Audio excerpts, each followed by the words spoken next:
આ વખતે છે ને આપણે સોંડાભાઈને છે ને ચૂંટણીમાં ઊભા રાખી દેવા છે. એલા સોંડાભાઈ શું કરો છો?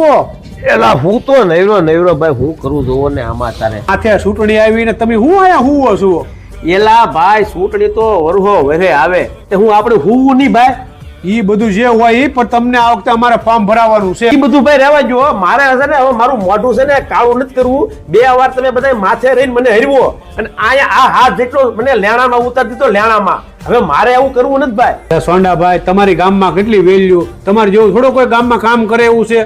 મારી છે ને ભાઈ આબરૂ હતી ને વાહે ઢહડાતી હતી. આ તેજ હું 2 વાર હાર્યો નકા સોંડો ભાઈ થોડો હારે કોઈ દી. સોના દાદા મારી ઉપલી શેરી છે ને એ બધા મત તમને આપવાના છે.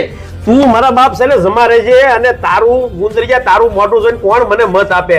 આ ઓલી ખેરે ત્યાં જરી વાતા મને. સોંડાભાઈ દુલાભાઈ વાળા 150, ખેતાભાઈ વાળા 250 અને કાશીમા વાળા આખો પરિવાર તમને મત દે એમ છે. તમને કઈ ઘટે એમ ને? કે ભીખા તારી વાત મને હાસી લાગે બરોબર અને તમે જો એ પ્રમાણે મને મત મળે ને ભાઈ તો હું જીતી જાઉં. અને ભાઈ હું ક્યાં ગામને કોઈથી નડ્યો? મેં ગામમાં કેટલા સમાધાન કરાવ્યા. આ મારી જેટલા સમાધાન ગામમાં કોઈએ કરાવ્યા નહીં હોય. તો હવે આ સોંડાનો ઘોડો ઉભડ્યો છે એટલે થઈ જાવ ત્યાં ને કરવા મળો તૈયારી.